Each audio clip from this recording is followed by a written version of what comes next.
Oke, teman-teman, jumpa lagi di TFH edisi hari Rabu 5 Mei 2021 di episode spesial Ramadan. TFH Ramadan ya, episode yang ketujuh dari total 8 episode. Tak terasa, sebentar lagi kita mau lebaran. Tapi kita mau tetap belajar tentang KF lewat sharing dari beberapa warrior yang memang dikhususkan di episode TFH spesial Ramadan ini. Ya, siapakah dia malam ini? Narasumber kita adalah Mbak Ari Primawigati. Halo, selamat malam Mbak Ari. Selamat malam semuanya. Seger. Ini Mbak Ari, thank you sebelumnya udah bersedia, ya kan? Aku tembak kemarin hari Senin. Nah ini kalau biasanya sama Mas Tio kan sama Nakes. Nah ini ya kalau kebetulan di Ramadan ini sama aku nggak mau terlalu teknikal, aku mau sisir dari sisi awamnya dari teman-teman non Nakes. Nah kurang lebih sama sih yang diceritakan pengalaman ber-KF-nya mulai dari awal sebelum ber-KF, terus kenapa kok mau ber-KF, maksudnya mungkin tertariknya karena apa, kemudian manfaat yang didapat, dan yang terakhir yang makin paling menarik itu up and down-nya. Jadi Mbak Ari kalau nggak salah sudah 4 tahun ya? 4 tahun. 4 tahun ya. Nah, ini pasti Dan banyak up and counting. down ya. Dan still counting. Monggo Mbak. Yuk, silakan. Oke, selamat malam semuanya. Ya. Thank you Mas Bobby, thank Ya. you Mas Tio dikasih kesempatan Ya. berada di sini. Ya. Jadi sebenarnya awal ikut KF itu setelah saya pulang 2017 pulang dari Jerman waktu itu. Terus, udah overweight sih memang. Udah angka 1 kuintal. Tapi saya masih lari. Jadi, masih lari, oke. Waktu itu pulang dari Berlin Marathon, jadi dalam keadaan berat badan hampir 1 kuintal, masih lari. Waktu itu ya bisa sampai finish, alhamdulillah karena training tentunya. Kalau nggak training ya, kalau nggak UGD ya dead gitu kan. Iya, oke. Jadi pulang dari sana, sebenarnya udah belajar ya, udah tahu nih KF, mempelajari tentang keto, terus akhirnya setelah dipelajarin kayaknya masuk di akal, dicoba deh, toh saya juga penyuka makanan lemak gitu kan. Oh, oke. Makanan Padang, waktu itu pikirannya gitu, nggak apa-apa deh gitu. Jadi pulang dari sana langsung memang switching, jadi kira-kira cuma beda 2 minggu saya langsung switch. Jadi memang say goodbye malam terakhir, besok misalnya taruh, saya lupa waktunya, Senin misalnya itu ya. Jadi minggu itu say goodbye dulu tuh sama duren. Ya kan? Begitu udah langsung switch 1 minggu menjalankan protokol induksi. Oke. Dan luar biasa detoxnya. Oh, luar biasa detoxnya. Nah, sebelum ke luar biasa detox, aku masih memperjelas lagi nih. Berarti pulang dari Jerman, Berlin waktu itu langsung jalanin KF ya. Tapi pertama kali dengar itu waktu pulangnya atau sebelum mungkin masih di Jerman ya? Sebelumnya. Oh, sebelum ya. Ya, sebelumnya udah dengar-dengar gitu kan. Terus datang pulang ke Bali, ada yang ngajakin sih. Yang ngajakinnya, ada. Ya, ada yang ngajakin namanya Mbak Yanti. Jadi dia yang ngajakin saya, tapi dia udah kembali ke normal lagi. Terus ketemu sama Mas Kembong. Oke. Ya, jadi Mas Kembong ngasih at a glimpse saja, terus saya lebih banyak baca sendiri. Oke. Sip. Terus pelajarin, kenalin gitu kan. Ya, 1 minggu pertama tuh memang setiap hari HC. Progres ya. Jadi Mbak Ari ini boleh dibilang suka olahraga, ya kan? Ya. Masih bisa lari walaupun sudah berat badan hampir 1 kintal. Tapi kondisinya juga udah obes ya. Berarti waktu itu yang jadi concern memang overweight ya?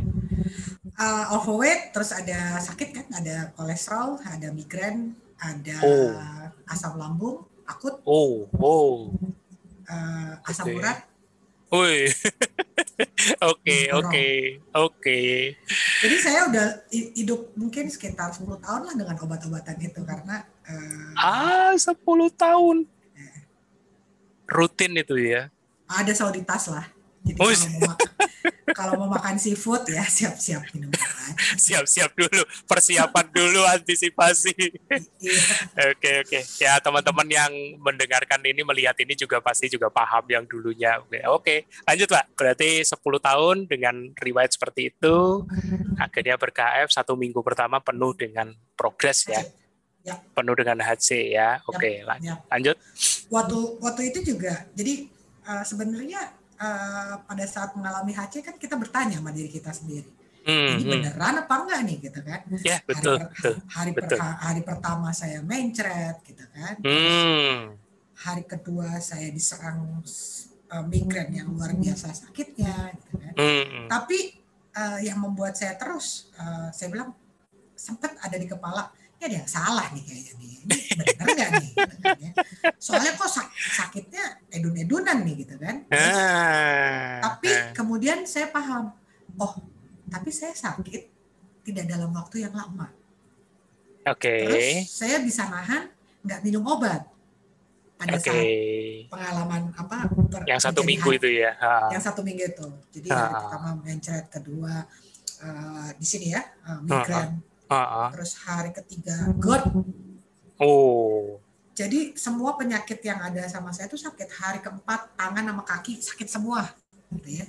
Kalau dulu sakit saya pasti minum obat. Ini saya sakit tapi saya masih bisa jalan, masih bisa saya bilang. Jadi masih ada antara ini benar apa enggak, ini benar apa enggak. Mau bertanya pun makanya bisa dimaklumin siapapun yang menjadi mentor kita, atau kan mereka juga punya waktu kesibukan sehari-hari. Setiap hari kita tanya pakai WhatsApp kan belum tentu juga jawab. dulu nanya ke yang ngajakin ya. Nah, Mbak Yanti itu yang ngajakin. Ditanya pun gue nggak tahu nih gimana, cobain aja gitu. itu kayaknya pertanyaan yang bakal sering dialami teman-teman di UBI rata-rata. Iya, terus udah gitu tanya waktu itu kan sama Mas Kembang, ini gimana? Gak apa-apa katanya. Oke, gak apa-apa katanya. Oke. Jadi pada akhirnya kita survive sendiri. Kita nggak bisa bergantung sama orang. Yes. Caranya untuk bisa survive sendiri adalah dengan banyak membaca. Waktu itu saya masuklah ke grup Ketofasis Indonesia. Saya cari-cari tuh apa sih ini? Belum kenal Mas Hasil, belum kenal siapa-siapa lah gitu ya. Jadi sarannya memang adalah pada saat kita mengalami suatu perubahan dalam tubuh, panik wajar dari yang tapi kemudian kita mesti pahami, oh saya bertanya. Nah, kalau yang bertanyanya kemudian gak punya waktu karena kesibukannya masing-masing, ya membaca, yang mencari informasi sendiri gitu ya, dan mencoba memahami. Nah, kebanyakan orang itu mereka lebih sering nggak dengar gini, Mas Bobi mungkin sering. Udah deh, jangan suruh gue baca, lu aja ngomong. Mesti gimana? Bener ya? Ada aku bilang coba dibaca, itu ada, dipahamin. Cari yang singkat-singkat, jangan yang panjang-panjang. Udah deh, nggak usah baca-baca. Lu aja ngomong, gue ikutin. Nah, kalau yang ngomongnya bener, kalau saya ngomongnya salah. Iya, Mbak, aku flashback sedikit. Waktu Mbak Ari tadi cerita di 1 minggu itu kan kayak beruntun tuh ya. Mulai yang tadi pertama apa tuh? Ngalamin hari pertama itu. Mencret. Kemudian hari kedua apa? Migrain. Hari ketiga GERD. Punggung dulu atau GERD? GERD dulu. Oke. Terus yang hari keempat baru punggung di ya. Sini nih, kayak punggung ya. Kan biasa sini. Nah, yang jadi pertanyaanku gini, ini mau mencoba mewakili teman-teman UBI. Apa enggak makin maksudnya secara psikis ya. Hari pertama tadi mencret, hari kedua mencretnya masih ada enggak? Enggak ada. Oh, nah Nah, ini poin penting ini. Jadi kadang-kadang newbie yang mungkin lagi maju mundur galau nih ya, takutnya nanti denger, waduh hasilnya bertumpuk-tumpuk sampai hari keempat mencretnya masih ada, takutnya begitu. Enggak, sehari ya? aja. Oh, oke. Sehari aja terus pindah-pindah gitu ya. Iya. Oh. Nah, yang kalau pertanyaannya Mas Bobi tadi, kok nggak takut ini gimana? Iya. Saya punya rasa penasaran. Oh. Saya bilang, kok sakitnya beda-beda tiap hari? Nah, itu. Kadang-kadang banyak yang punya persepsi gini, Mbak. Aku itu si Mbak Ari misalnya ya kan. Wah, itu si hari pertama mencret, nanti hari kedua masih mencret ya kan, misalnya gitu kan. Sementara hari kedua sudah digabung lagi sama migrain misalnya kayak gitu. Gimana tuh rasanya? Ya kan? Nah, jadi ternyata itu berpindah-pindah dan beres di satu hari kurang lebih kayak gitu ya. Beres dalam tanda kutip ya, mereda sendiri ya. Dan tanpa obat. Gitu ya. Oke. Jadi terus waktu pas migrain sempat tempting saya bilang kalau sejam lagi nih nggak hilang nih obat, gitu kan. Itu ternyata enggak, waktu itu cuma dibilangin mut aja garam, saya mau ngikutin tuh mut garam, terus minum VCO, aja gitu. Jadi kita langsung mengenal oh ternyata, jadi sambil mempelajari terus buka lagi ini apa nih efeknya. Jadi ada satu artikel disampaikan bahwa detox itu akan mengalami pada saat kita memang punya riwayat, yaitu yang akan keluar duluan. Iya, yang akan keluar. Nah, jadi waktu pas keluar itu saya langsung bilang, ya udah, karena ini adalah proses hijrah. Nah, ini dia nih ceritanya. Jadi saya bilang sama diri saya, keluarkanlah kau tuh penyakit semua. Gitu. Asik. Kalau sudah dapat poin itu rasanya firm ya, rasanya langsung yakin gitu ya. Iya. Oke. Karena memang pada saat memutuskan itu, nah itu tadi pertama penasaran, kok ini sakitnya ini. Yang kedua, karena saya sudah bilang sama diri saya bahwa ini adalah hijrah. Yang namanya hijrah itu perubahan. Nah, enak, pasti nggak enak. Yang namanya hijrah itu perlu ikhtiar dan komitmen. Jadi saya bilang, saya terusin aja. Saya pengen tahu aja nih gimana. Ibaratnya udah basah sampai pinggang, sekalian aja nyebur. Lah iya, kan pengen tahu nih, gitu kan. Dan saya pikir itulah modalnya. Itulah bagaimana pada saat misalnya gak usah panik gitu aja. Kebanyakan memang panik. Saya juga panik, tapi cuma hari pertama doang pas mencret. Begitu hari kedua mencretnya hilang, ganti migrain, mikir kok aneh ya. Mencret berhenti, migrainnya keluar. Oke, lanjut Mbak. Jadi setelah seminggu itu masih ada lagi, kan baru 4 tadi disebutin. Enggak. Jadi pokoknya selama seminggu itu termasuk kaki sakit itu keluar. Setelah itu nggak ada. Setelah itu biasa aja.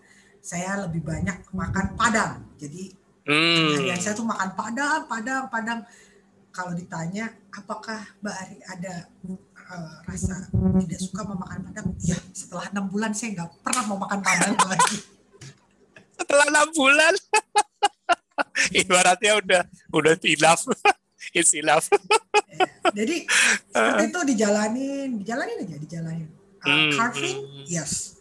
Saya itu sampai kalau saya suka sekali mangga. Jadi pada saat bulan pertama itu pas lagi musim mangga aromanis. Saya ke tukang mangga, itu mangga saya cium-cium, gitu. Terus saya taruh lagi. Tapi saya paham bahwa 1 bulan, 2 bulan pertama itulah masa di mana carving.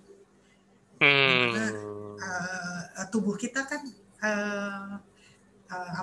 berubah. Jadi segala sesuatu yang kita pengen itu keluar. Zona nyamannya memanggil lagi ibaratnya. Ya. Wah, kayak gitu kan. Tapi balik lagi cuman satu. Kalau kita mau ikutin entertain mulut, kamu balik lagi tuh ke 100 kilo kan gitu. Balik lagi tuh dengan penyakit-penyakit.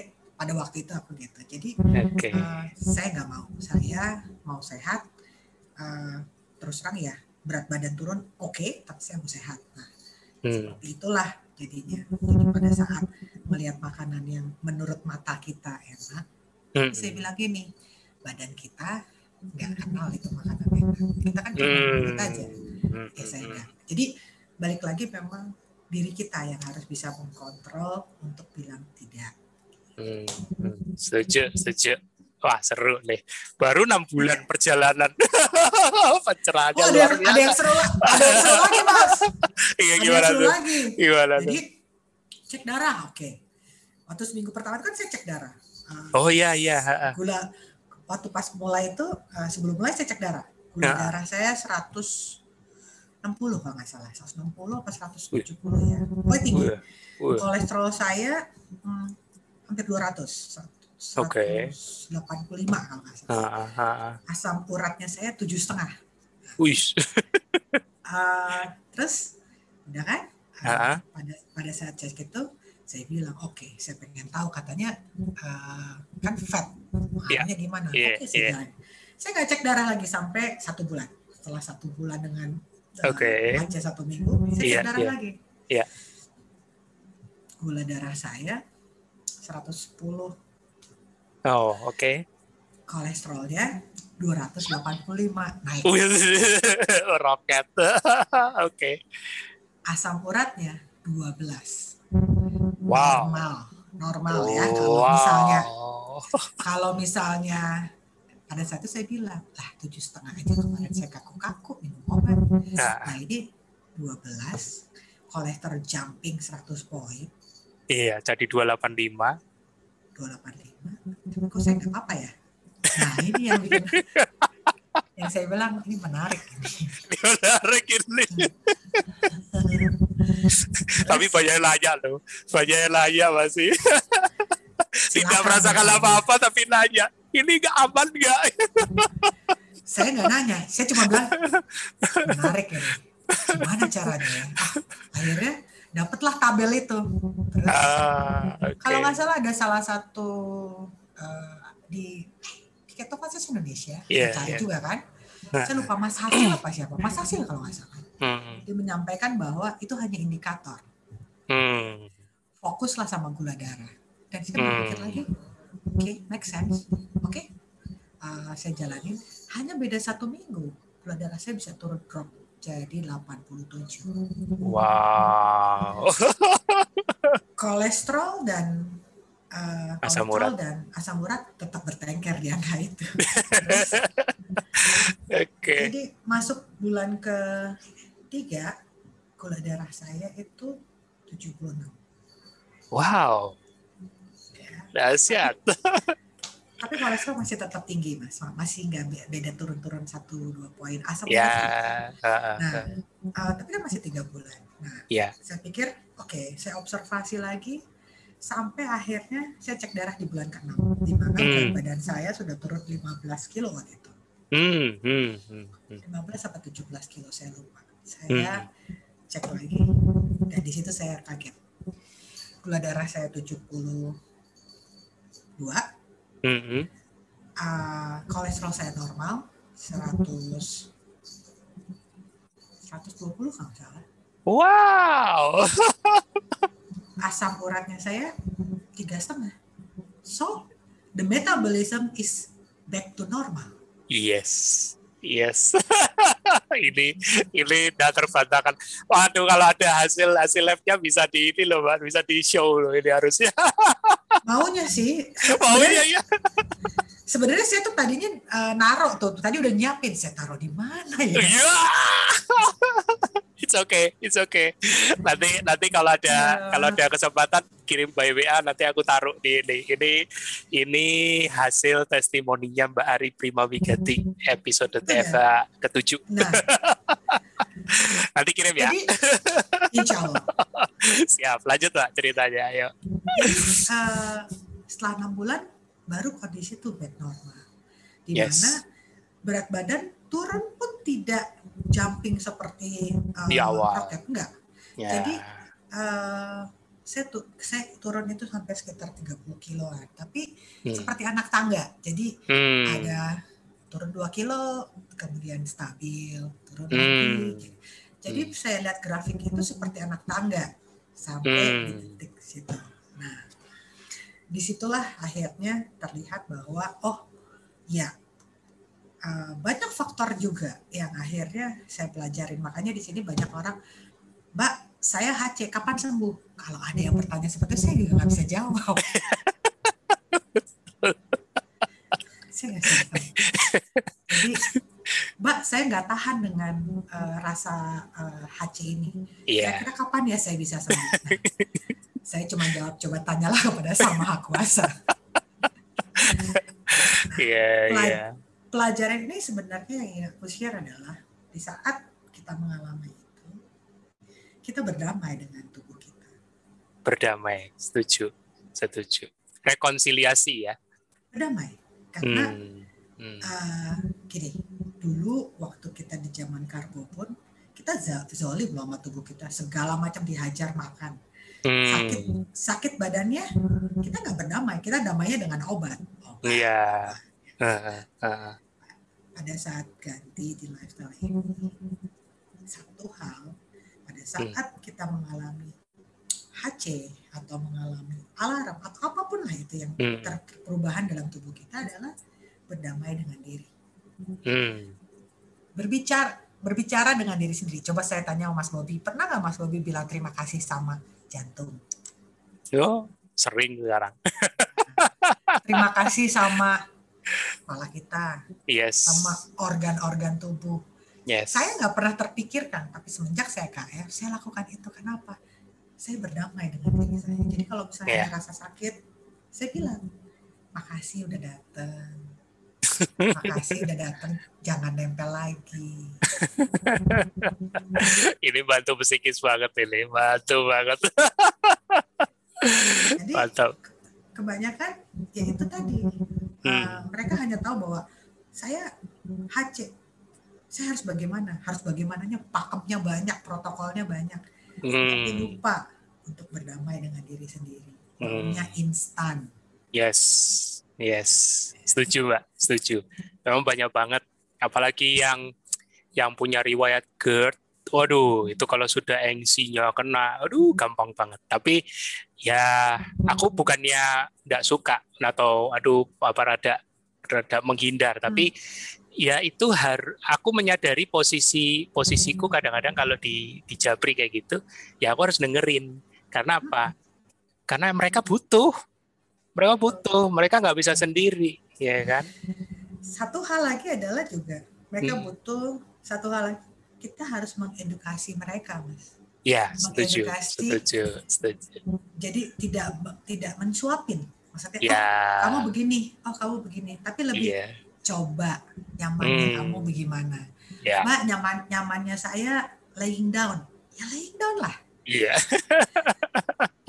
Jadi jangan melakukan karena atas perintah gitu ya. Jadi kalau ada apa-apa, kemarin dibilangin gitu.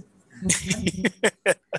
Jadi sebenarnya saya lebih misalnya gini, Mbak saya GERD gitu kan. Apa sih saya lakukan? Ya udah di rumah ada cuka apel kan gitu kan. Ada Mbak. Ya udah diminum aja. Minumnya berapa kali? Saya apa bilang? Senyamannya aja mau berapa kali. Rata-rata memang butuh panduan saat itu karena lagi pasti lagi, tapi balik lagi senyamannya. Jadi kalau kita bilang 2 kali, nanti tiba-tiba 2 kali dia masih GERD terus. Kadang udah sembuh masih 2 kali diminum terus. Iya. Jadi saya bilang senyamannya sambil pelajarin fungsinya apa sih gitu. Coba baca gitu. Ini testimoni Mbak Hari ini sampai titik ini, ya kan, poin ini menarik. Jadi tadi Mbak Hari sudah kasih testimoni di bulan ke-6, kolesterol dan asam urat kembali normal dengan sendirinya, tanpa bantuan obat. Ya. Dan ingat loh, yang waktu itu di-share sama Mas Hasil, aku ingat itu pasti tabel acuan ketosis. Ya. Nah, tabel acuan ketosis itu seperti Mas Hasil bilang, Itu indikator, Ya, bukan target.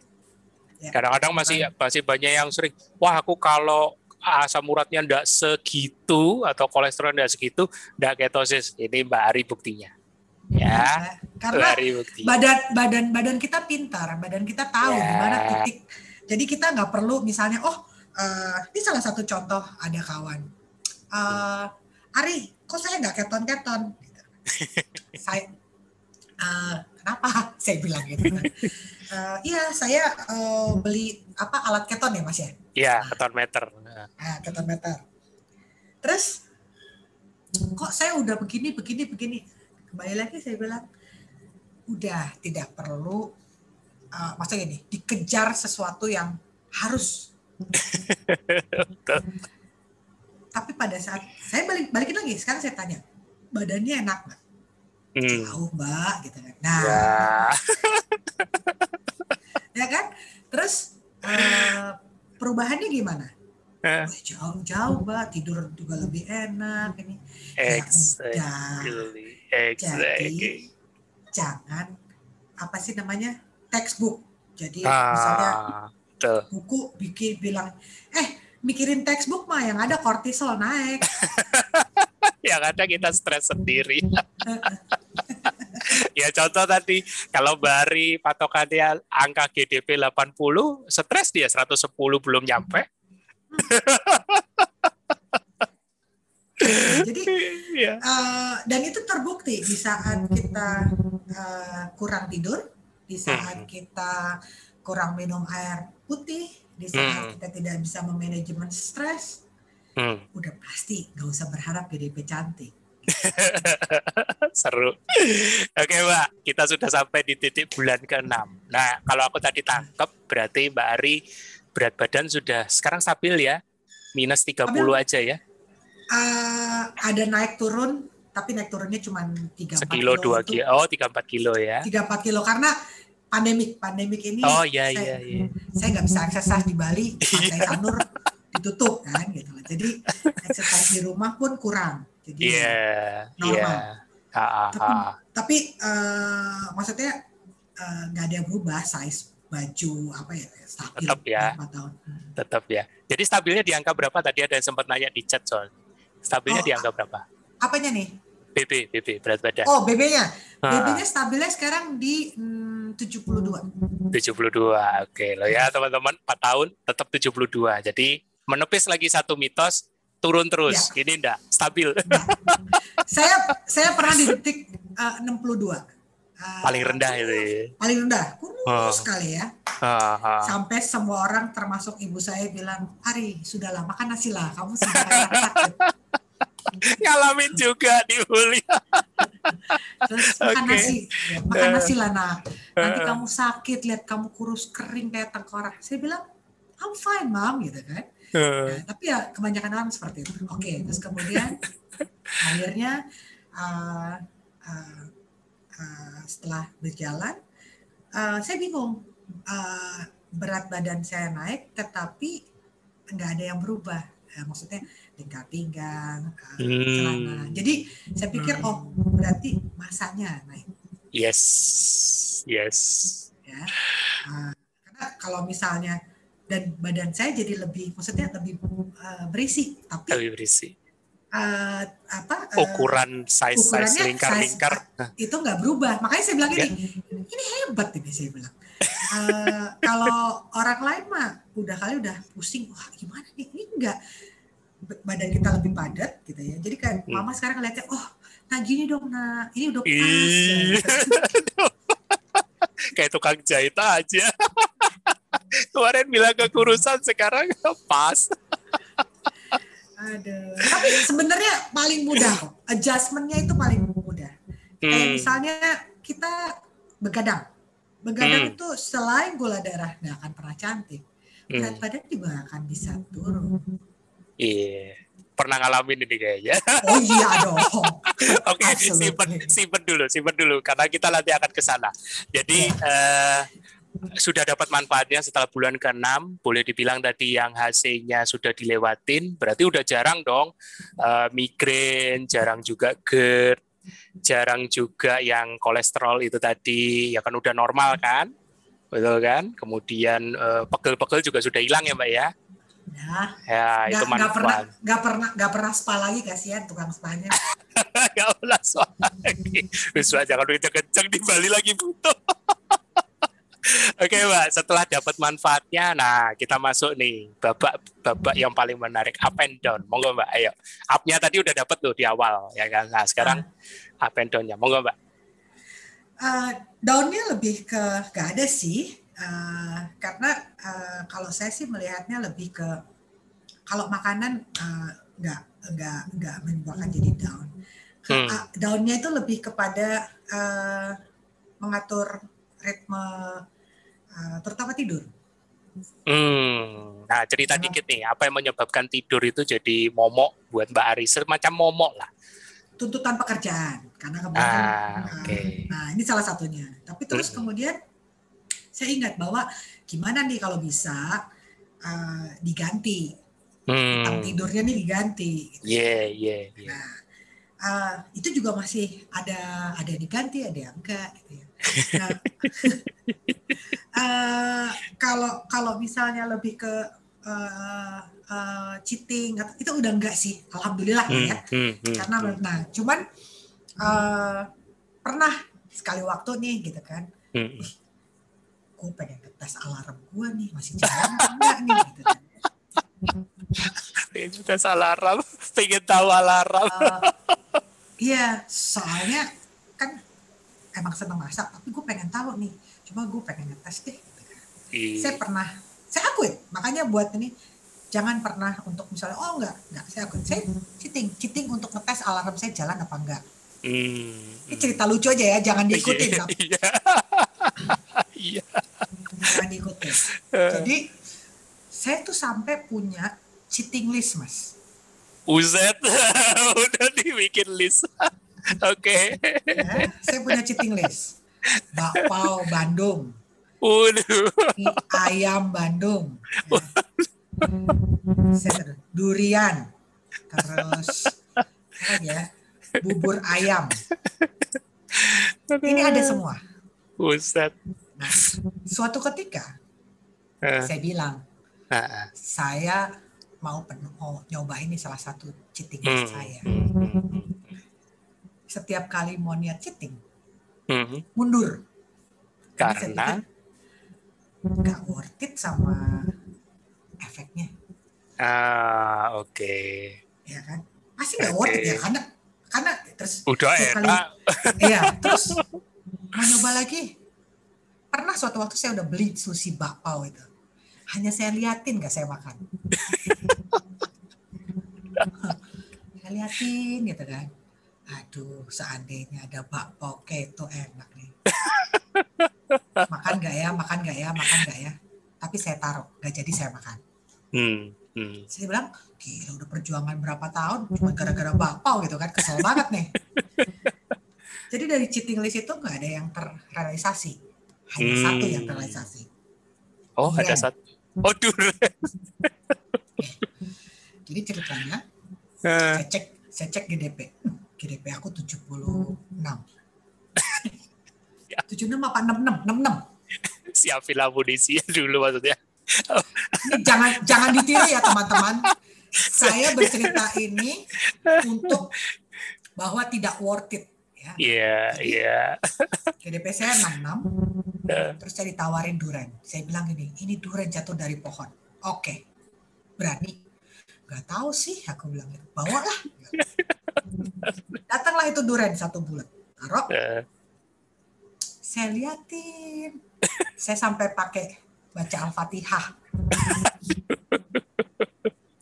Dibukalah tuh durian ya. Dibuka. Terus saya pegang satu butir. Sampai saya bilang ini habis makan mati gak gue ya. Misalkan mati. Ini Bang.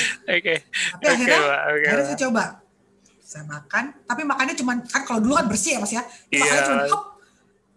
Saya bilang, rasanya masih sama tapi manis banget. Udah akhirnya durian itu saya kasih sama orang-orang yang memang makan durian. Kemakan cuma satu berarti. Satu nggak bersih, cuma buang gitu kan. Iya. 30 menit setelah saya makan itu, keluar keringat dingin. Saya mau kayak gemeteran gitu kan. Rasanya saya mau pingsan. Saya cuma bilang gini, aduh waktunya nih saya udah selesai. Selesai. Oke. Jadi cerita ini bukan untuk bilang bahwa you can cheating. No. Ini hanya bahwa proses perjalanan saya, dan buat saya itu nggak worth it. Gitu. Dengan apa yang sudah banyak makanan yang bisa saya nikmatin dengan metabolisme saya, dan saya nggak mau entertain mulut saya hanya karena ya itu tadi kan kepengen. Selesai. Betul. Selesai. Jadi cukup sekian. Bye. Tegas banget. Tapi itu pesannya jelas banget. Jadi teman-teman di yang menyaksikan, jangan nanti japri Mbak Ari, Mbak, waktu udah keringet dingin keluar itu, terus apa yang Mbak Ari lakukan? Mbak Ari akan cerita. Bukan itu tujuannya.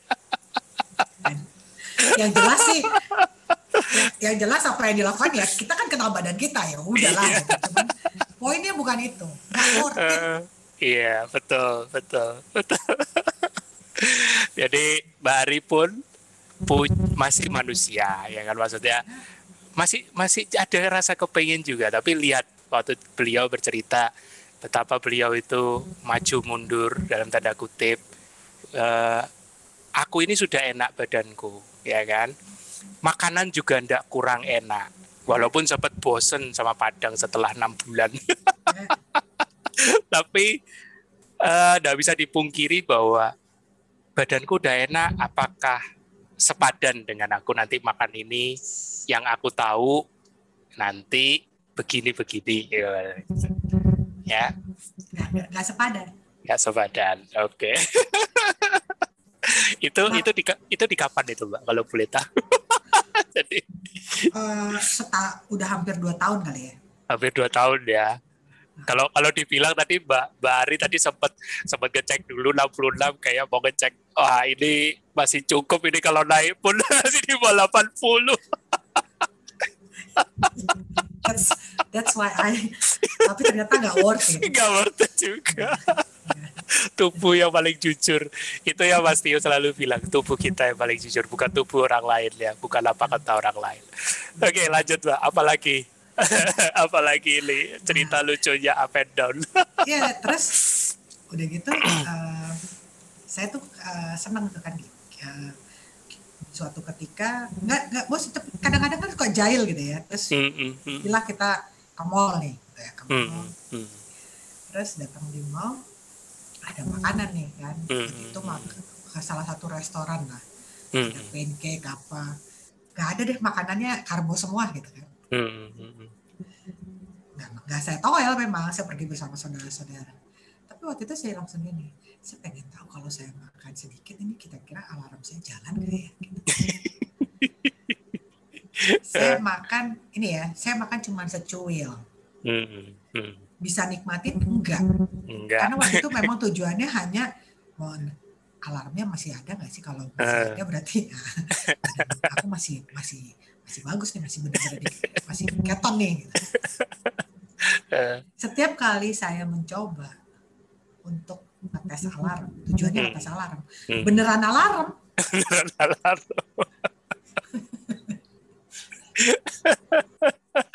Oke. Nah, ini balik lagi Mbak ke yang cerita tadi, Mbak Ari sempat punya kendala di tidur karena tuntutan kerjaan. Nah, bisa yuk explore lagi seputar itu bagaimana Mbak? Oke. Nah, pada saat kita kesulitan tidur, memang otomatis GDP kita akan terkoreksi naik. Terkoreksi naik. Bukan terkoreksi turun.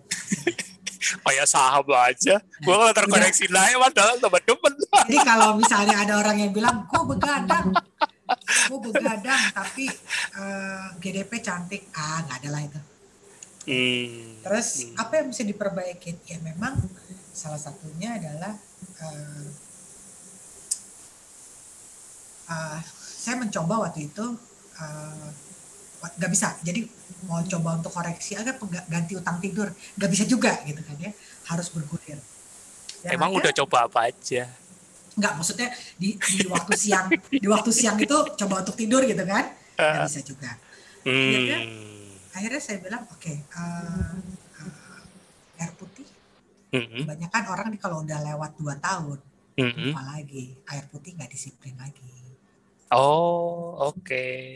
Coba tanya nih nama yang ikutan KF nih. Nanti kalau ini aku minum pasti nggak dominan ya, minum teh, minum kopi. Itu juga yang saya perbaikin karena itu salah satu faktor. Terus makan misalnya, pada saat makan kita tidak ikutin jendela, maksudnya intermittent fastingnya tidak sesuai fasanya. Itu biasa, normal. Kalau udah mulai 2 tahun itu adalah sehari 2 kayak gitu kan. Ternyata itu nggak bisa dijadiin kebiasaan. Hari ini aku sampai 12, besok jam 10 gitu kan. Itu nggak baik. Jadi kembali lagi reverse, perbaiki. Kan kita yang tahu badan kita. Walaupun yang kita makan masih dalam koridor, tapi kembali lagi udah intermittent fastingnya suka-suka misalnya. Ya. Oke. Itu diperbaiki. Setelah itu diperbaiki, ternyata otomatis badan kita mengajak tidur, istirahat. Jadi pada saat walaupun saya banyak pekerjaan, tapi saya udah nggak bisa lagi nahan. Saya harus tidur. Ya udah tidur. Mendingan nanti besok pagi saya bangun jam 4 pagi misalnya, saya selesaiin pekerjaan. Kan nggak ada beda juga. Oke. Jadi yang Mbak Ari lakukan berarti menormalkan kembali sesuai dengan koridornya, ya kan? Dan yang Mbak Ari alami adalah pada saat dinormalkan kembali sesuai dengan kapasitas tubuhnya juga ya. Memang masih mampu puasa seperti yang di koridor itu, di fasenya, dan itu tak lama kemudian rasa ngantuk, sinyal-sinyal alami tubuh itu kemudian muncul lagi gitu ya. Oke. Padahal Mbak Ari sudah coba tidur siang juga ya? Nggak tidur, mana bisa kalau udah siang mau. Jadi kembali lagi adalah pada saat kita merasakan sesuatu yang aneh dalam tubuh kita, faktornya banyak. Salah satunya ya gula darah tinggi, bisa jadi kurang istirahat ya. Jadi kembalikan lagi. Memang orang bilang itu bisa aja ngomong. Kalau saya nggak akan keluarkan kata itu, tapi saya bilang badan saya yang ngomong saya harus tidur. Gitu ya. Jadi pada saat kita melakukan hal itu kembali dan istirahat cukup, disitulah semua terperbaikin. Jadi kalau misalnya kita kurang tidur, walaupun bilang saya taat protokol, saya ini, tapi tubuh kurang tidur, ya nggak akan terperbaiki lah. Iya, betul banget. Dan jadi, itu Mbak Ari alami ya? Alami. Saya alami, kan tubuh kita ngasih sinyal nih. Saya bilang, saya bilang ada yang aneh nih sama tubuh. Padahal lu udah taat protokol. cheating aja butuh perjuangan untuk itu. Jadi buat teman-teman memang cuma satu sih yang bisa saya share adalah tidur. Tidur cukup. Tidur berkualitas. Begitu badan memberikan sinyal saya harus tidur, ingat kalau mengejar dunia nggak akan ada habisnya. Mengejar pekerjaan nggak akan ada habisnya. Tapi pada tubuh bilang saya mau tidur, tidurlah. Dan alhamdulillah Mas itu terperbaiki. Jadi Mas Tio menjelaskan secara teknik, saya memakai bahasa yang lebih umum. Dan saya coba aplikasikan apa yang terjadi dalam tubuh saya. Benar. Dan recovery-nya cepat. Berarti sempat Mbak Ari juga sempat mengalami adaptasi yang salah ya. Oh iya, dan satu, pada saat kita melakukan adaptasi yang salah, nggak ada yang salah sama KF-nya. Yang salah ya diri saya sendiri, perilaku saya sebagai manusia. Kalau disalahin tuntutan kerjaan aja sih. Ya. Tapi ya itu di zaman Jadi, modern apalagi pandemi seperti ini ya Mbak ya. Iya, jadi balik lagi adalah kita ini kadang-kadang jadinya jamawa, sotoy, merasa gua kan udah KF, terus kenapa? Iya KF kan bisa nyembuhin segala, enggak juga. Balik lagi adalah kejamawaan kita itulah yang akhirnya kita zalim sama diri kita sendiri. Pada saat kita zalim sama diri kita sendiri, kita lupa, oh tubuh itu ngasih sinyal, tapi kitanya jamawa, kitanya apa yang dilakukan? Ya back to awal lagi, balikin lagi. Apa nih? Yang dibenerin core-nya. Kalau yang ininya nggak dibenerin, otomatis rembet kemana-mana kan gitu. Betul. Exactly. Itu aja sih sebenarnya. Jadi mungkin kalau saya nggak ngejelasin dalam koridor bahasa yang teknikal, tapi itu yang apa yang saya alamin. Nah, ini pengalaman yang sangat berharga yang di-sharekan oleh Mbak Ari ya kan. Beliau juga boleh dibilang kerja atau karir Mbak? Kerja atau usaha sendiri? Kayaknya usaha sendiri ya. Usaha sendiri. Boleh dibilang beliau itu punya kendali atas waktu kerjanya, tapi juga mengalami yang namanya ya siapa yang tidak terpengaruh di kondisi pandemi seperti ini, ya kan? Tuntutan itu juga ada, dan itu berdampak sampai Mbak Ari juga sampai kurang tidur ibaratnya. Dan Mbak Ari bukan tipe yang lost protokol, koridor itu sangat dipegang, tapi hanya karena kurang tidur. Nah itu tuh. Yang dirasa aneh apa ya Mbak Ari? Kalau boleh lebih spesifik. Badannya? Kayak jadi badan kita tuh kayak kehilangan energi. Padahal sebelumnya berenergi ya. Oh banget, keton mah gak ada matinya gitu kan. Terus apa lagi? Terus seperti badan itu nggak nyaman ya, jadi kayak misalnya ada rasa anxiety, terus lagi powerful tiba-tiba kayak di flash gitu kan deh. Tahu hilang aja gitu. Terus saya bilang ini kan itu sinyal, saya bilang ada yang nggak beres sama tubuh saya. Oke. Balikin lagi, tapi pas dibalikin review lagi, apa yang dijalanin biasa normal. Iya masih koridor. Terus pas dijalanin lagi, oh saya nggak tidur, saya kurang tidur. Saya menyampaikan itu. Sudah alah tidur cukup lah gitu kan. Ternyata tidak. Iya itu memang. Kayak kemarin itu waktu Mas Tio sempet ini kan aku juga kebetulan ada yang japri aku ya, itu yang pernah aku share juga di rekaman TFA bahwa ada orang yang tidurnya 6 jam tapi deep sleep-nya bisa 30%, which is itu ideal.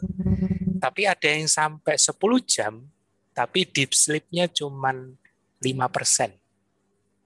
Cuman 45 menit. Padahal jendela tidurnya udah panjang banget. Tapi 10 jam itu hanya quality-nya cuma 45 menit. Dan itu sangat disayangkan. Nah, berarti memang yang Mbak Ari ini yang sudah di-share ini, nah ini yang harus jadi diperhatikan bahwa tidur itu penting. Apapun lifestyle-mu, apapun pola hidup yang kamu jalani. Ya. Intinya satu sih, kita kenali tubuh kita. Damai dengan tubuh kita. Terus besarin rasa syukur dengan apa yang dijalankan. Ikhtiar terus. Istiqomah juga. Ingat bahwa proses hijrah apapun itu dalam kehidupan Hmm. Itu tidak mudah. Tetapi dengan istiqomah itu ya konsisten, persisten, itu bisa dijalani. Iya. Wah, ini sangat berharga. Nah, tuh udah ada yang ini. Tidur deep sleep itu PR banget, betul. Di zaman pandemi ini tidak ada yang tidak ada PR-nya deep sleep, semua punya. Tapi kata kuncinya tadi Mbak Ari atau beliau juga begitu tahu kuncinya dan kejar di situ. Jadi maksudnya nggak mau musingin yang lain. Ini bukan semata-mata bukan karena kurang makan apa atau kurang minum apa, tapi fokus di root cause-nya, di akarnya, ya, akar penyebabnya, muasalnya itu yang harus didapetin dulu. Sekarang gini ya, kalau misalnya kita udah mengenali tubuh kita, ada yang aneh dalam tubuh kita, kemudian kita mengignore dengan apapun kegiatan yang dilakukan, kerja apapun. Tapi kembali lagi, kalau itu yang dikejar, kita mengignore sinyal-sinyal tubuh kita, ujung-ujungnya apa? Kita nggak bisa ngapa-ngapain juga.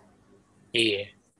Jadi mendingan anggap aja cuti, gitu kan? Anggap aja saya luangkan waktu untuk saya perbaiki apa sih yang terjadi dari saya. Udah, mau apapun ya lifestyle saya. Kebetulan saya KF, jadi ya udah. Pada saat itu terkoreksi, ya udah back normal aja, dan itu akan menjadi suatu perjalanan.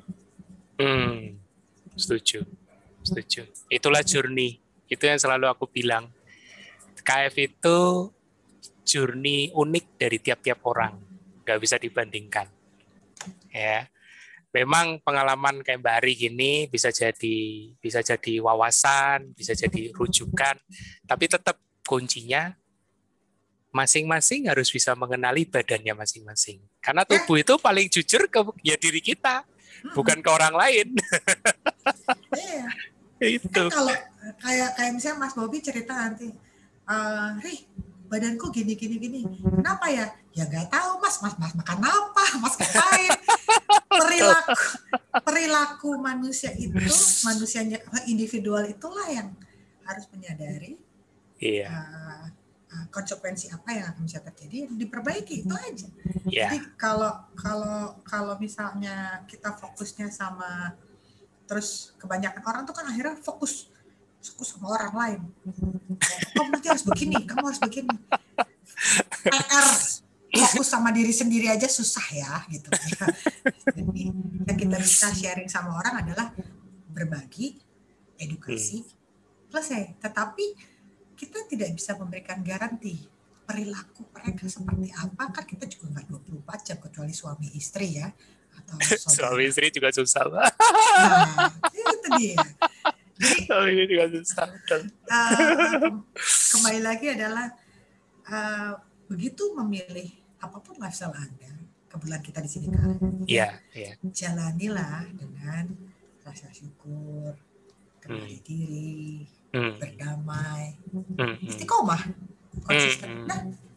Iya, setuju. Makanya ya memang dari awal kita itu, aku selalu ingat itu, Masti. Aku kalau Mbak Ari cerita gini itu aku langsung teringat aku dulu juga rada jumawa ya. Mungkin nggak tahu Mbak Ari tahu nggak ceritaku yang WF3 4 ronde itu. Jawawanya nggak sadar lagi, maksudnya karena mikirnya sederhana, ngerasain WF3 enak hasilnya ya kan, walaupun progresnya ya tidak menyenangkan. Siapa sih yang pernah WF3 pasti ngalamin lah hasilnya seperti apa. Tapi efek healingnya yang setelah progres itu memang enteng banget, badan itu enteng. Lah langsung kan mikirnya simple di sini di kepala. Kalau WF3 aja sudah efek detoknya segini dahsyat, dan yang waktu keluar itu begitu ya memang mempesona ya. Waktu itu kan saya banyak muntahnya itu pelangi Mbak, kuning, coklat, hijau, keluar semua. itu di tahun pertama, itu tahun pertama KF, bukan di akhir-akhir ini, di tahun pertama. Jadi aku udah total 5 tahun. di tahun pertama itu kepikir kan, wah udah efeknya segini dahsyat, gimana yang ada di dalam tubuh ini bisa secepatnya dibersihin. Nah, mikirnya kan simpel begitu kan. Itu satu. Kedua, mikir lagi, loh, KF itu kan gaya hidupnya berpuasa intinya. Kalau gitu aku WF aja terus. Mikirnya simpel. Ini satu lagi pengalaman. Ayo cerita. Kita cerita WF ya. Siap, aku juga punya pengalaman makanya. 4 tahun saya menjalankan pola hidup KF. Berapa kali sih saya WF? Nah, tuh. Bukan, waktu itu gini, dan dari pengalaman itulah saya selalu setiap kali misalnya ada orang, saya mau WF, saya selalu balikin tanya, mau WF untuk apa? Ya, cakep. Terus dia bilang, gaya aja mbak biar turun berat badannya, kagak usah WF. Gak usah. Ada juga yang gini, apalagi WF. Jadi WF itu bukan berarti suatu kewajiban atau apa yang mau dikejar di sini, nggak ada. Karena kecuali buat misalnya gini, aku mau WF mbak karena aku punya sakit. Oke, aku dampingin. Tapi aku bisa berhenti tengah jalan. Maksudnya ya aku dampingin aja WF, tapi saya nggak ikutan WF. Terus, Oke. Dan memang betul untuk beberapa yang punya riwayat itu terrevisi, ada perbaikan. Tapi kembali lagi saya bilang, Mbak, hasil medis mengatakan ini membaik. Oke, saya mau WF lagi. Saya selalu bilang kasih jeda. Kasih jeda ya, itu yang penting. Betul. Badan kan perlu adaptasi, Mas. Kan saya udah gaya nih, udah pernah WF sekali doang. Jadi kalau kebayang nggak sih kalau misalnya emang ada efeknya enak, tapi badan kita tuh kan seperti kayak jadi kayak kerja romusa gitu. Iya, kerja romusa, betul.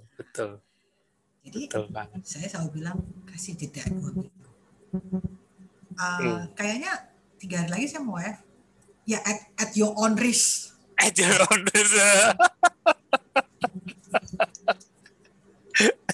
itu ingat lagi nih ceritaku yang WF 3-4 ronde itu Mas Tio nggak tahu.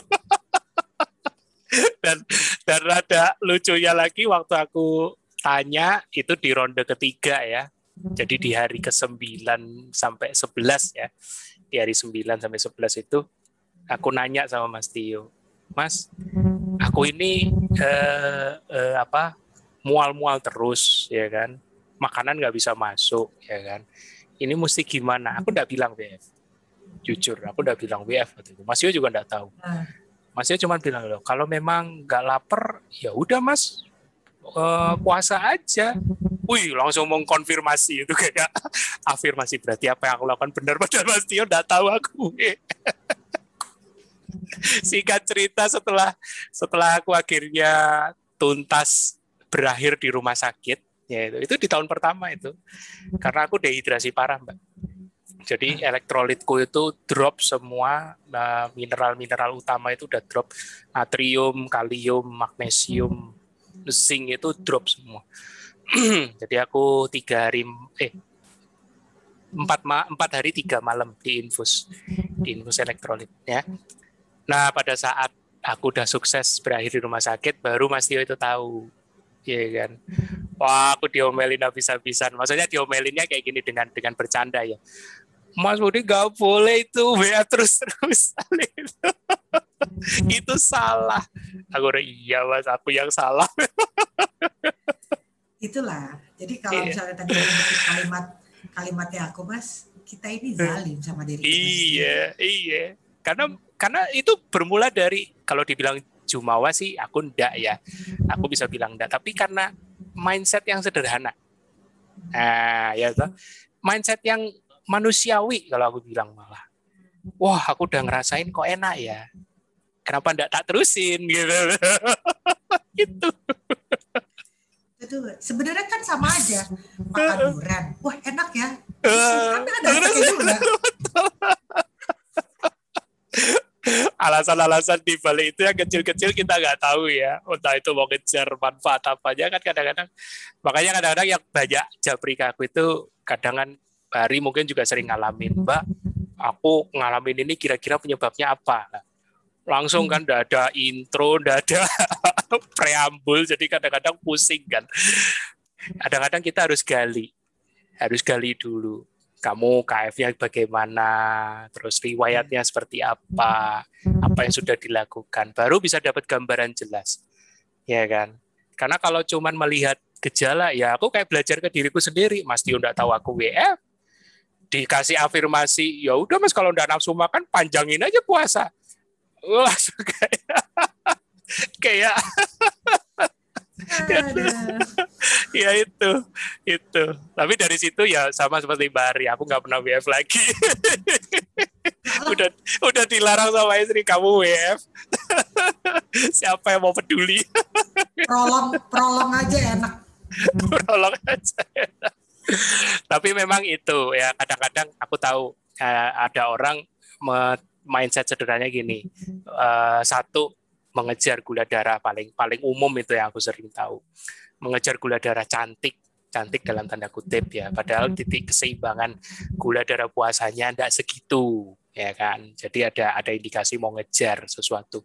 Kemudian turun berat badan yang tadi Mbak Ari bilang, betul, kadang-kadang itu sering ya kan, padahal Mbak Ari udah buktiin loh ya kan, selama 4 tahun ber-KF stabil loh berat badan 72, paling rendah di 62 ya kan? Tapi itu bounce kembali lagi tanpa perlu banyak makan atau yang harus kayak gimana, enjoy aja. Hari ini 68 Mas. Tuh malah naik 68. turun 72 ke 68. Padahal ya nggak puasa panjang-panjang juga, santai-santai aja. Ya, itu berat badan. Kemudian yang ketiga, ini yang kadang-kadang benar, tapi ya juga mesti lihat. Mau segera mungkin remisi.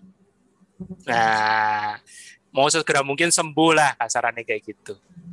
Nah, boleh aja, tapi aku selalu bilang BF itu kayak pedang bermata dua. Kalau tidak perlu banget atau kondisi tubuhnya belum memungkinkan, ya jangan coba-coba. Karena bisa jadi senjata makan Tuhan. Ibaratnya gitu. Ya seperti Mbak Ari bilang, resiko tanggung sendiri ya. Sekali dijalanin mungkin enak. 3 hari lagi diputusin mau jalan lagi, tanggung sendiri.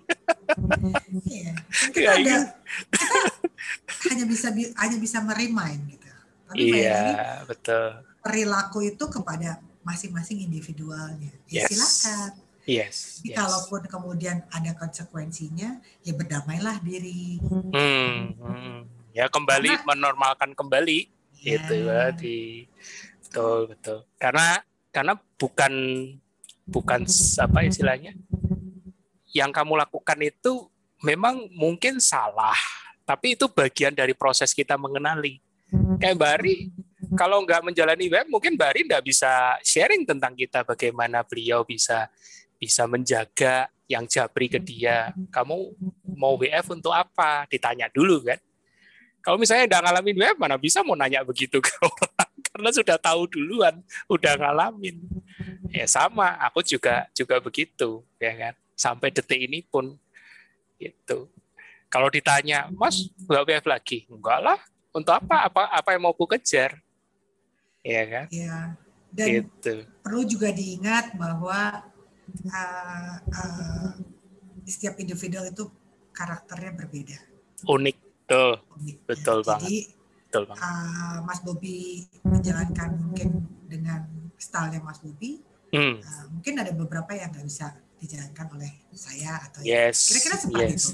Yeah. Jadi balik lagi, kita tidak usah melihat orang lain, kita cukup mengenali diri kita sendiri. Udah gitu, saya dulu pernah ya. Jadi balik lagi WF. Karena kenapa saya bilang WF ini? Itu tadi saya selalu mengingatkan bahwa kalau tidak perlu ya tidak usah, gitu kan Ya, karena ada juga yang kedoyanan cheating. Iya Semua itu. cheatingin. Habis cheating terus bilang gini, habis itu WF aja. Saya diajarin kayak gitu, saya bilang gini, boro-boro buat cheatingnya aja males gitu kan. Mau cheatingnya aja perjuangan Mari. Udah nggak worth it, nggak sepadan. Cheating. Ditambahin WM lagi belakangnya. Ada yang tersindir ya. Jadi ini teman-teman. Di dalam mungkin perlu di mindsetnya ada gini. Iya. Abis cheating, udah gitu WF. Saya sih cuma bilang, kasihan tubuhnya. 2 kali diajar, 1 masuk karbo, kedua diajar WL. Kasihan. Ibarat stop kontak, cetok, kapan tinggal putusnya aja. Lucu. Aduh, ini kalau rekamannya didengar Mas Tio bisa nambah kasanahin ini, kasana analoginya dia. Tapi beliau makin membumi kok sekarang. Technical juga tidak berat lagi. Oke, ada lagi Mbak? Udah itu aja. Sekarang mungkin sesi mau pada nanya. Sesi pada nanya. Kayaknya 4 tahun. Udah pada gatal tuh. 4 tahun jurninya KM Bari tidak habis dikupas dalam waktu cuma 1,5 jam. Oh, jadi sebenarnya boleh cheating nggak gitu, ada yang nanya. Jadi sebenarnya boleh cheating nggak Pak Guru, Bu Guru? Teh Cika nih. Teh Cika. Cheating apa nggak cheating itu adalah keputusan personal. Jadi kalau misalnya mereka mau cheating, ya kalau saya ditanya, ya silakan, kan mulut-mulutnya mereka, bukan mulut saya. Cuman satu. Bukan mereka Mbak, mulut masing-masing. Nah, mulut masing-masing. Cuman satu, pada saat mengambil keputusan cheating, kan ada konsekuensinya. Yes. Jangan mengeluh, udah itu aja. Jadi boleh tapi bisa. Habis itu WF 5 hari. Lebih zolim lagi. Eli bilang, jadi abis makan durian kemarin tuh sempat bikin surat wasiat. Hampir Mbak. Antisipatif soalnya Mbak Ari. Terplanning. Aduh. Iya. Jadi seperti yang tadi Mbak Ari bilang memang betul ya. Jadi kalau ditanya kenapa di KF itu enggak pernah ngajarin makanan, karena Mas Tio kan memang enggak mengajarkan makan ini, makan itu, karena ya justru menghindari yang kayak begini. Nanti tanya boleh makan ini enggak, boleh cheating ini enggak. Iya kan. Ini saya punya cerita, Teh Cika tahu tuh ceritanya. Jadi gini. Kalau udah dipancing nggak keluar. Ya. Ini ada cerita. Lanjut. Banyak orang kalau masuk KF itu nggak boleh ini, nggak boleh itu, nggak boleh ini, nggak boleh itu. Terus saya bilang, enggak tuh, boleh semua. Kok boleh? Iya, tapi kan pakai koma. Jadi kayak misalnya gini, boleh makan pisang nggak? Teh Cika tahu nih ceritanya. Ari, aku mau boleh makan pisang nggak? Saya menjawab apa Mas? Boleh. Kok boleh? Kan karbo sama fruktosanya tinggi. Terus aku bilang, kan saya masih koma. Pada saat kamu makan pisang, ya harus ada konsekuensinya, harus dibuang. Jangan dia lagi berakar tuh di dalam ini. Cara membuangnya bagaimana? Ya pilihannya 2 ya, saya bilang. Lu puasa 23 jam atau lu lari 10 kilo. Terus jawabannya gini, ya udah kalau gitu nggak makan pisang. Nah itu benar. Nah itu benar.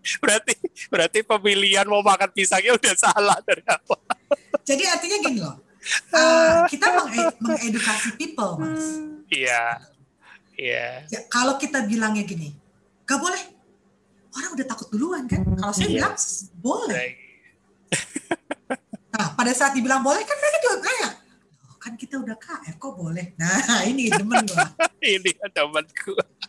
yang kita melongo kalau boleh ya sudah besok aku beli. Melongo kita. Enggak. Jadi kita edukasi. Tadi cerita ini mudah-mudahan ada yang masuk di sini. Ada satu kawan warrior. Sampai dia bilang, saya setiap kali lihat pisang ingat cerita Mbak Ari. Suruh puasa 23 jam atau suruh lari 10 kilo. Aduh, mantap. Padahal dari awal pilihannya udah salah ya.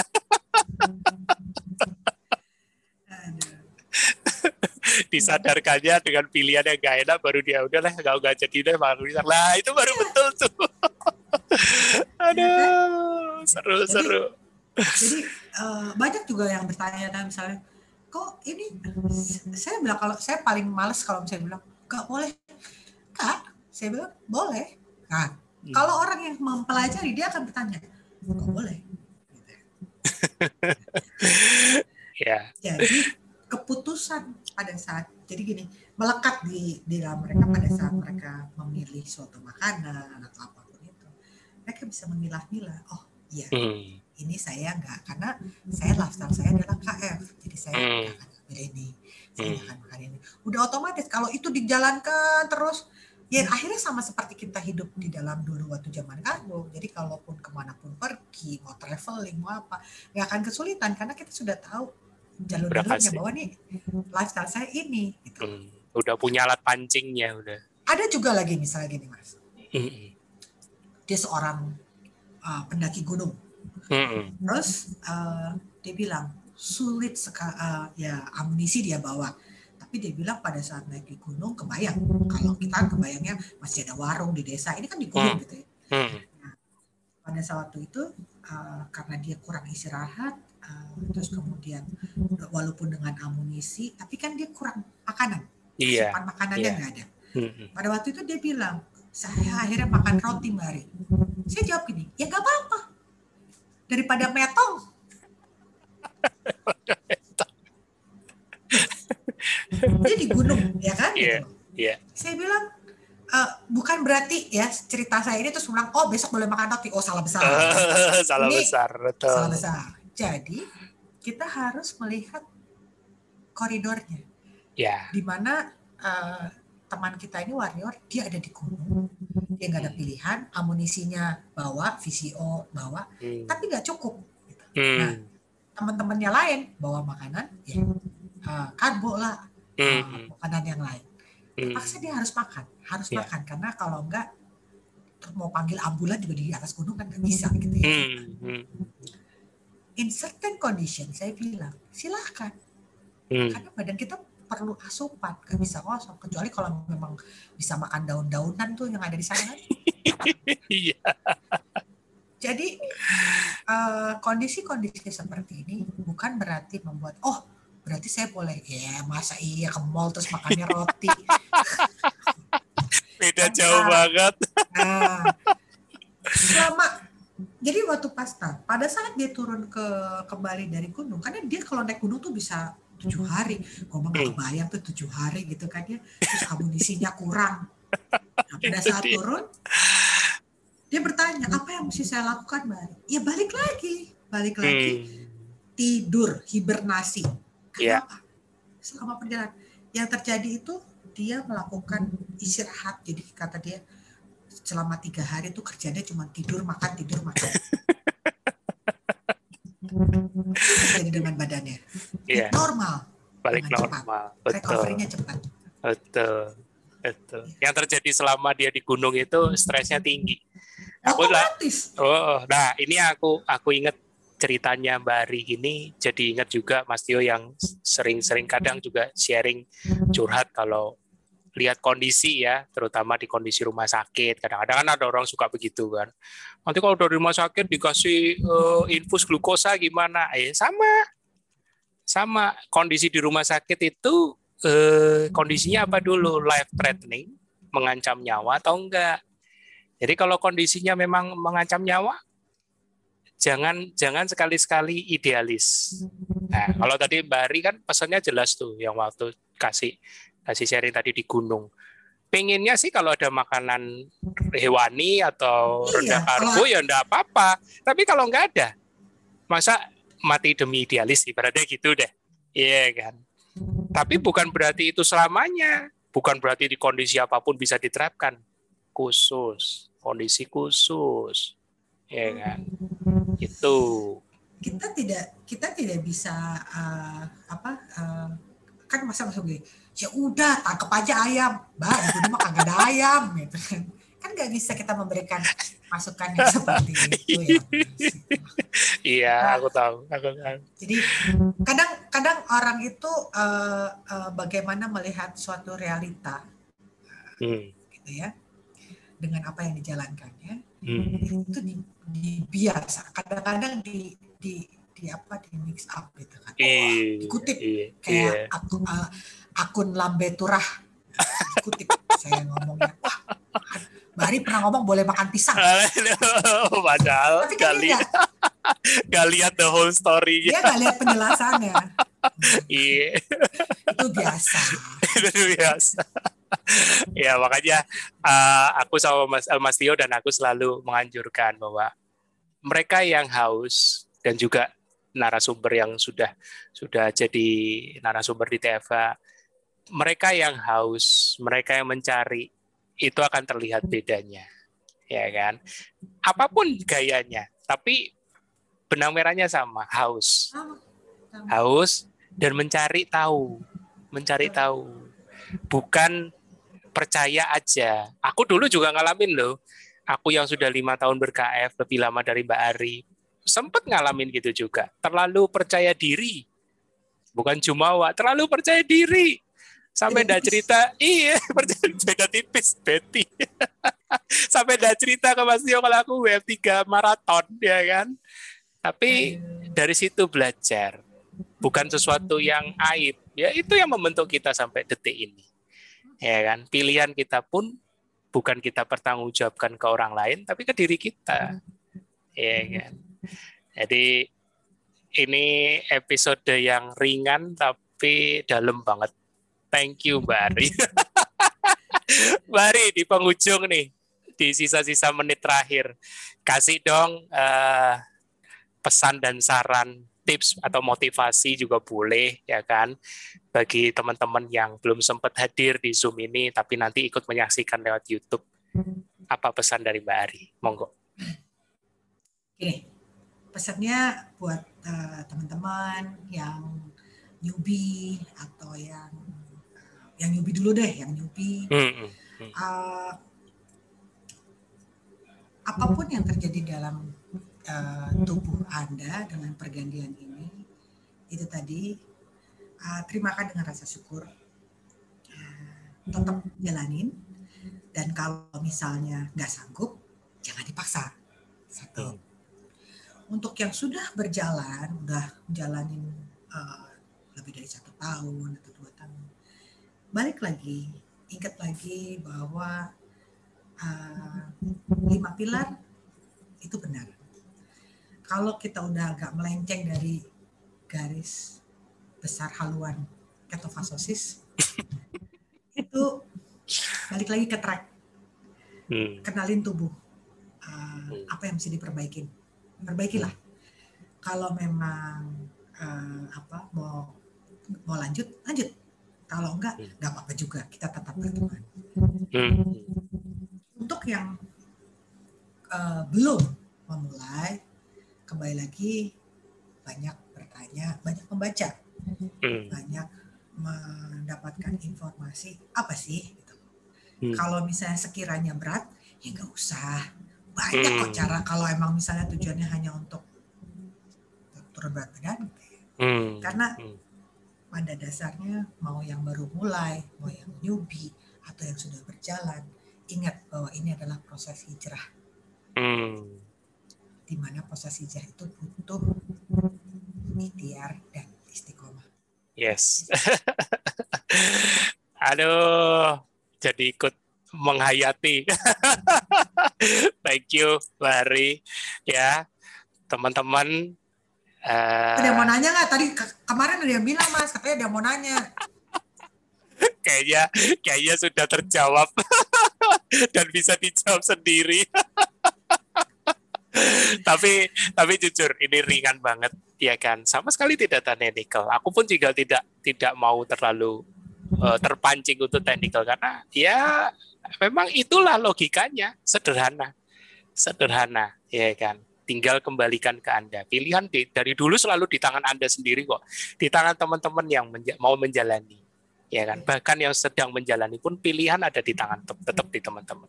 Tidak ada yang memaksa, tidak ada yang menyuruh, ya kan. Kalau yakin ya yakin sama diri sendiri, bukan yakin karena diyakinkan.